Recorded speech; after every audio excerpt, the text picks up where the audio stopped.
Good evening students. आज का जो वीडियो है वो मैं थियोरेटिकल पार्ट थोड़ा सा है, उसके बाद न्यूमेरिकल पार्ट शुरू करेंगे। तो नेक्स्ट जो टॉपिक है that is different form of quantum energy. Quantum energy अभी थोड़ी देर पहले हम लोगों ने पढ़ा था, that was E was directly proportional to nu and E was equal to h nu. Energy associated with each quantum is proportional to frequency of radiation. Energy was E and nu was frequency, और इस proportionality constant को हटाने के लिए हम लोगों ने constant लिया, that was h, that was called as Planck's constant। आज वही पढ़ते हैं। हम लोगों ने क्या पढ़ा? E is equal to h nu, ठीक है। और पीछे देखना तुम लोग, h nu को हम लोग क्या लिख सकते हैं? c by lambda लिख सकता हूं मैं। फिर अगर E is equal to H C into 1/λ, 1/λ wave number, that was nu bar, H C nu bar. मेरे पास एक अलग एक्सप्रेशन आ गया, E is equal to H C nu bar. अभी न्यूमेरिकल जब करेंगे तब ये काम आएगा। H is Planck's constant, C is velocity of light, nu bar is wave number. Next हम लोग पढ़ रहे हैं that is black body radiation. Black body radiation देखो होता क्या है। हम लोगों ने जब हम लोग प्लैंक्स इलेक्ट्रोमैग्नेटिक वेव थ्योरी पढ़ते हैं तो वहां पे ना लाइट के बारे में पढ़ेंगे कि लाइट इंटरफेरेंस शो करती है, डाइफ्रैक्शन शो करती है। लेकिन ये इंटरफेरेंस डाइफ्रैक्शन हम लोग कुछ एक फिनोमेना से बताएंगे। इस तरह से पहला फिनोमेना जो हम लोग पढ़ते हैं that is black body radiation. Black body radiation होता क्या है? सबसे पहले तो ये पता होना चाहिए ब्लैक बॉडी क्या होता है। ब्लैक बॉडी वो होता है जो कि सारी वेवलेंथ की लाइट को एब्जॉर्ब कर ले, मैक्सिमम ऑफ देम वेवलेंथ की लाइट को एब्जॉर्ब कर ले और मैक्सिमम लाइट्स को एमिट करे। इसका मतलब परफेक्ट एब्जॉर्बर, परफेक्ट एमिटर। तो हम लोग क्या कहते हैं? Black body is perfect absorber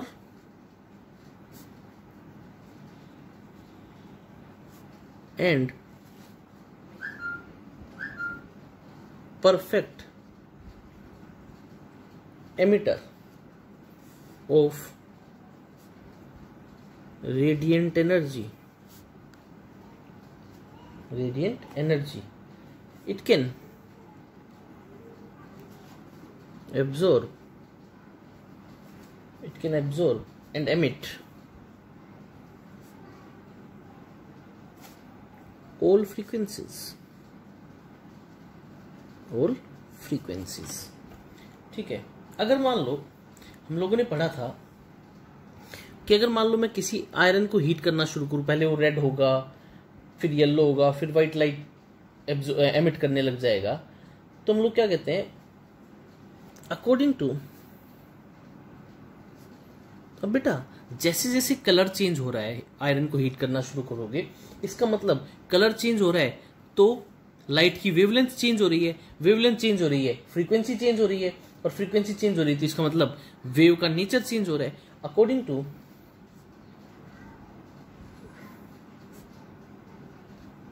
electromagnetic wave theory,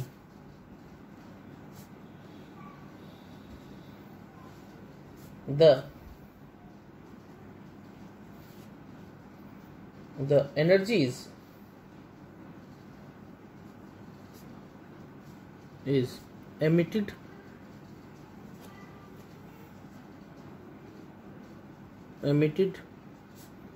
or absorbed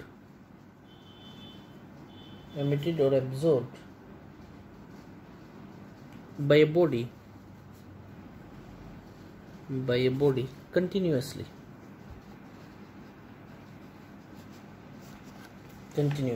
ठीक है। और अगर जैसे जैसे टेम्परेचर चेंज होता है, मैं क्या कहता हूं? At a given temperature, at a given temperature. Intensity of emitted radiation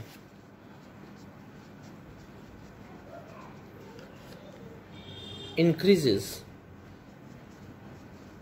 with decrease of wavelength, क्योंकि इंटेंसिटी क्या था, फ्रीक्वेंसी और वेवलेंथ का क्या रिलेशन था, इनवर्स का relation. Intensity of emitted radiation increases with decrease of wavelength and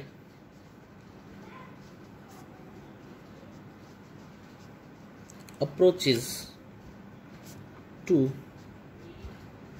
maximum at particular wavelength. देखो कैसे, अगर मान लो ये इंटेंसिटी है और ये क्या है, वेवलेंथ. ठीक है, तो मैं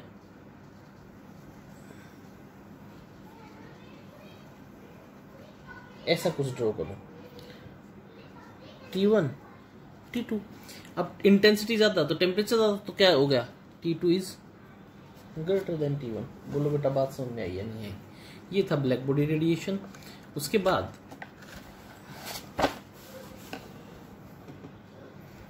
हम लोग पढ़ेंगे spectrum.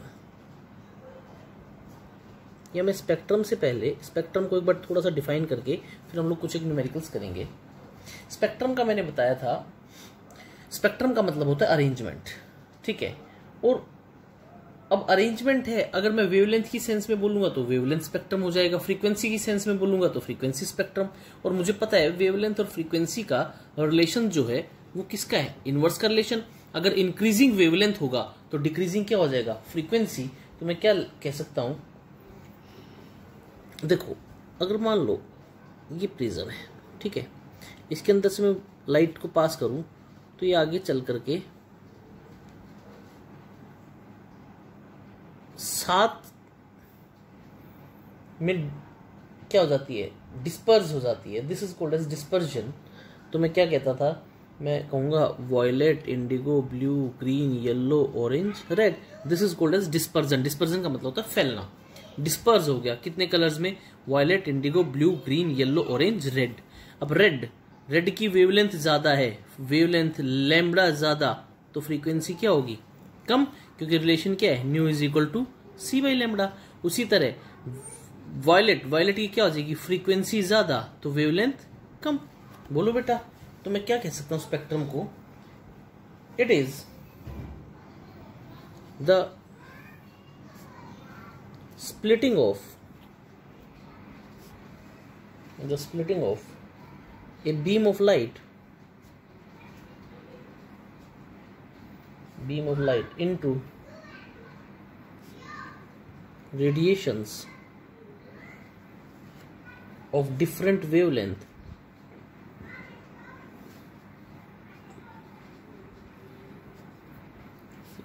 or frequencies after passing through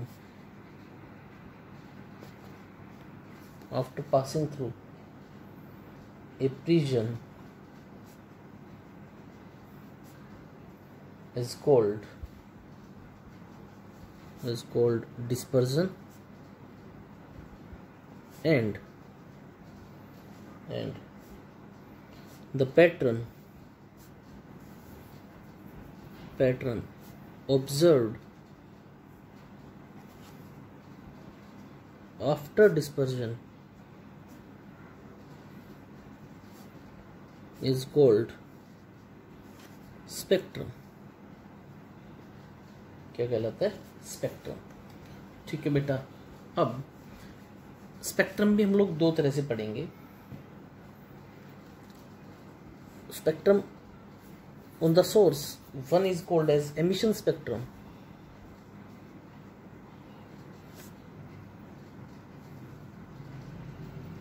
and another one is called as absorption spectrum. एक क्या कहलाता है, emission, और एक क्या कहलाता है, एब्जॉर्प्शन। इसको यहीं पे छोड़ करके अब एक न्यूमेरिकल लगाते हैं हम लोग।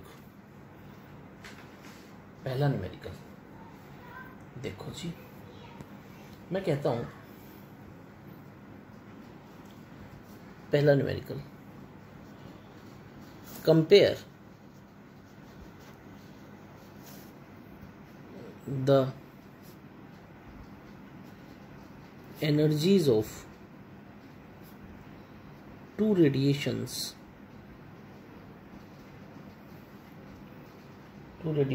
with lambda is equal to 6000 angstrom and other with 3000 angstrom। ठीक है, तो मैं compare the energies of two radiation. Energy का हमारे पास फॉर्मूला है E is equal to hc by lambda. बोलो, H Planck's constant, C velocity of light, केवल रिलेशन किसका आएगा, E का और लेमडा का। अगर लेमडा चेंज हो रहा है तो E भी चेंज होगा। तो मैं क्या लिख सकता हूं, क्या पहले फर्स्ट के लिए E1 is equal to hc by lambda 1 कह सकता हूं। दूसरा क्या हो जाएगा, E2 is equal to hc by lambda 2।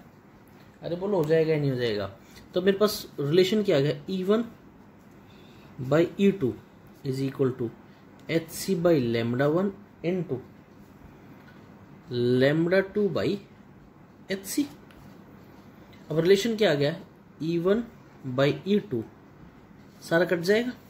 Lambda 2 कितना है, 3000 अपॉन 6000। मेरे पास रेशियो क्या आ गया, 1:2। बोलो बेटा, बात समझ में आई या नहीं है?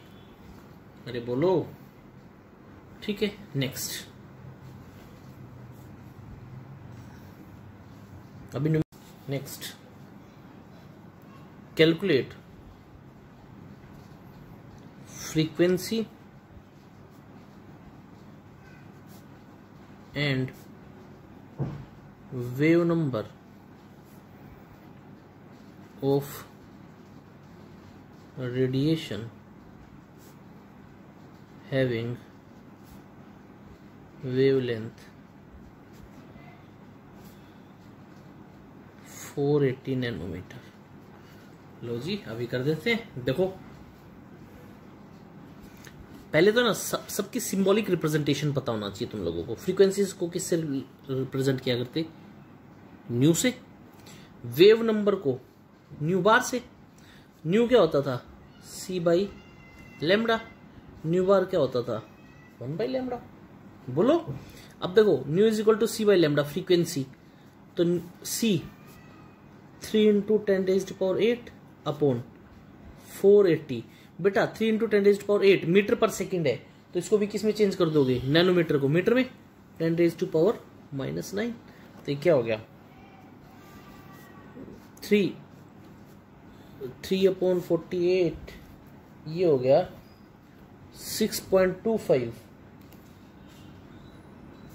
Into 10⁻14 hertz. बोलो बेटा, बात समझ में आई या नहीं है?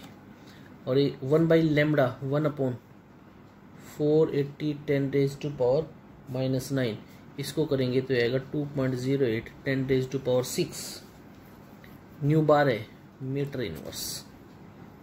ठीक है, एक और न्यूमेरिकल देखो, करें।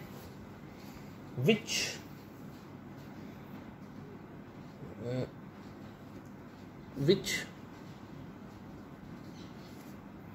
one has higher energy, a photon of light wavelength 4000 angstrom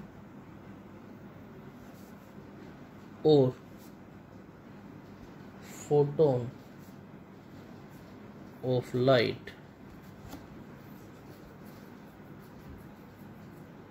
when is a photon of light wavelength 4000 or photon of light 7000 angstrom. देखो अगर इस तरह का क्वेश्चन एमसीक्यू बेस्ड आए तुम लोगों को सोल्व ही नहीं करना है, लेकिन सब्जेक्टिव आए तो सोल्व करना है। देखो which one has higher energy, हम लोगों को पता है E is equal to H c by lambda. भाई साहब जिसका लेमड़ा ज्यादा उसका E कम। Which one has higher energy, E जिसका ज्यादा होगा इसका मतलब लेमड़ा कम होगा। 4000। बोलो आंसर समझ में आया नहीं आया। अगर ये 4000 वाला वायलेट लाइट का है, ये कैसी लाइट का है, ये रेड लाइट का है। ठीक है, एक सिंपल सी बात भी पता है, विबग्योर में क्या होता था, VIBGYOR, रेड वेवलेंथ ज्यादा, एनर्जी फ्रीक्वेंसी कम। E is equal to h nu, nu का और E का तो डायरेक्ट रिलेशन होता था, लेकिन E is equal to H c by lambda. लेकिन हम लोग दोनों का निकालते हैं, कैसे निकालते हैं, मैं कहता हूं 4 वॉयलेट, तो E is equal to 6.6 10 raise to power minus 34 into C 10 raise to power 8 upon lambda कितना है 4000 angstrom, 4000 into 10 raise to power minus 10। अरे बोलो यार, हो गया। अब क्या मैं इसको ऐसे लिख सकता हूँ, 6.6 है, इसको सोल्व करेंगे तो ये आएगा 19.8 अपॉन में 4, तो ये हो गया 4.9 10 raise to power 10 18 minus 19 joule. ये आ गई E4 वॉयलेट, 4 वॉयलेट।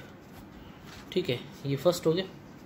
दूसरा रेड के लिए क्या होगा, E is equal to H c by lambda, 6.6 10 raise to power minus 34 into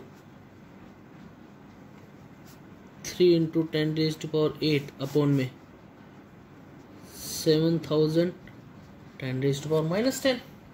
अरे बोलो, इसको सोल्व करेंगे तो कितना आएगा, 2.8 10 raise to power minus 19 joule.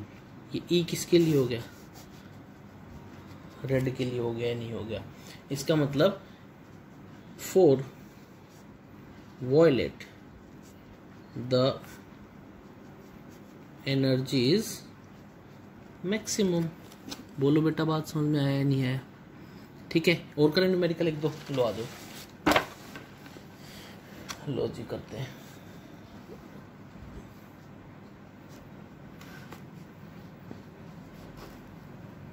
देखो जी, व्हाट इज या calculate energy in kilo calorie per mole of photons of electromagnetic radiation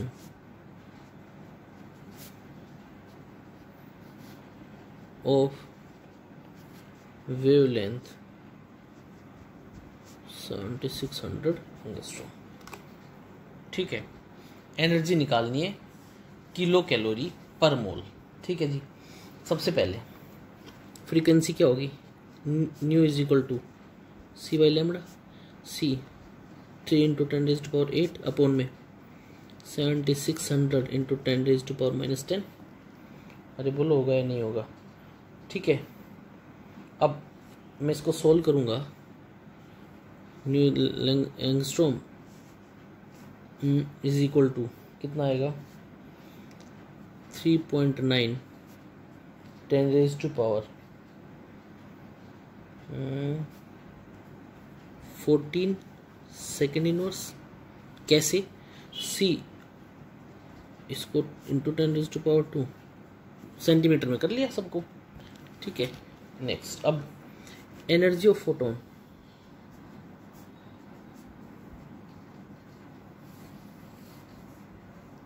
E is equal to H nu, H 6.6 10 raised to power minus 34 into nu कितना है 3.9 10 raised to power 14। अरे बोलो यार, इसको solve करेंगे कितना आएगा, इसको सोल्व करेंगे तो आएगा 2.6 10 raised to power अब बेटा किलो कैलोरी में है, किस में निकालना है? किलो कैलोरी में। कैलोरी का रिलेशन हम लोगों के पास क्या है? 1 kilo calorie is equal to 4.1 10⁻10 अर्ग। ठीक है, किलो कैलोरी का, और ये अर्ग में है तो इसको भी अर्ग में चेंज कर लो, इनटू 6.6 10⁻34 जूल में था। अगर मैं इसको 10⁻7 से मल्टीप्लाई कर दूं तो ये जो पूरी यूनिट है ये किस में चेंज होगी? अर्ग में। तो ये आंसर आएगा 2.6 10⁻12 अर्ग। क्या होता है? h की वैल्यू 6.6 10⁻27 अर्ग सेकेंड, ये होती है अर्ग के अंदर। तो यहां से E किस में आ गया? अर्ग में। अब एनर्जी फॉर 1 मोल, ठीक है, 1 मोल के लिए तो किससे मल्टीप्लाई कर देंगे? 6.023 10⁻23 इंटू 2.6 10⁻12। तो इसको सोल्व करेंगे तो ये कितना आएगा? 15.71 10⁻11 अर्ग। अब बेटा 1 मोल के लिए किलो कैलोरी में, तो हम लोगों को पता है energy of 1 mole of photon in kilocalorie. लो जी, 1 मोल के लिए कितना आ गया? 15.71 10⁻11 अपॉन में। अब हम लोग पता है 1 kilo calorie is equal to कितने अर्ग? 4.1 10⁻10। तो कितना आ गया? 37.5 किलो कैलोरी पर मोल। कुछ भी नहीं है यार, ये रिलेशन पता होना चाहिए। 1 kilo calorie is equal to 4.1 10⁻10 अर्ग। कर दोगे? लो जी, लास्ट क्वेश्चन करते हैं, फिर तुम लोगों को प्रैक्टिस करनी है। देखो, find number of quanta of radiation. Quanta पढ़ा था, in packets, in small packets of energy emission होता है लाइट का। क्वांटम और प्लूरल क्या था? Quanta of radiation of frequency 4.6 10⁻13 second inverse, that must be absorbed in order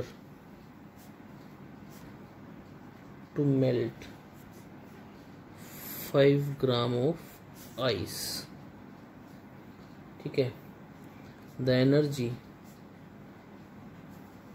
required to melt 1 gram of ice is 333 joule. लो जी, कैसे करेंगे? ऐसे करेंगे। देखो भाई साहब, 5 ग्राम आइस को एब्जॉर्ब करना है, वो मेल्ट करना है। एक ग्राम मेल्ट को करने के लिए 333 जूल। तो 5 को 4, मेल्टिंग ऑफ 5 ग्राम आइस, तो कितना हो जाएगा? 333 इंटू 5, ये हो गया। बोलो हो गया? नहीं हो गया? ठीक है। और एक क्वांटम के लिए एनर्जी क्या होती है? E is equal to NH nu. N की वैल्यू क्या होगी? 1 इंटू H न्यू। तो क्या हो गया? 6.6 10⁻34 इंटू फ्रीक्वेंसी क्या है? 4.6 इंटू 10⁻13। तो कितना आ गया? सॉल्व करेंगे तो 30.9 10⁻21 जूल। ठीक है।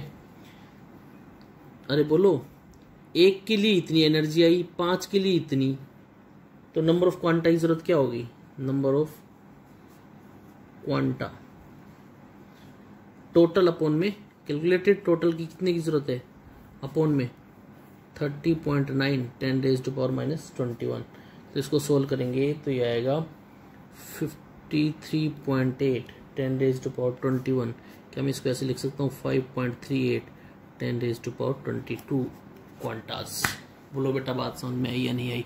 अब बेटा मैं आप लोगों के पास भेजूंगा कुछ और क्वेश्चंस भी पीडीएफ फॉर्मेट में, वो आप लोगों को सॉल्व करने हैं। कहीं पे कोई दिक्कत हो तो कल हम लोग क्लास लेंगे जूम क्लास पे, वहां पे हम लोग सब दूर करेंगे। ये न्यूमेरिकल पार्ट थोड़ा स्ट्रॉन्ग होना चाहिए, बहुत अच्छे अच्छे क्वेश्चंस बनेंगे इसमें। अभी 7-8 क्वेश्चंस भेज रहा हूं मैं, वो सब आप सोल्व करो। यूनिट्स का ध्यान रखना है, जैसे इस क्वेश्चन के अंदर किलो कैलोरी पूछ रखा था, तो मेरे पास 1 किलो कैलोरी का और अर्ग का रिलेशन ये दिया हुआ रखेगा वैसे तो, लेकिन तुम लोगों को अर्ग 1 जूल इज इक्वल टू 10⁻⁷ अर्ग ये सब यहां से सॉल्व कर लेना। ठीक है, थैंक यू।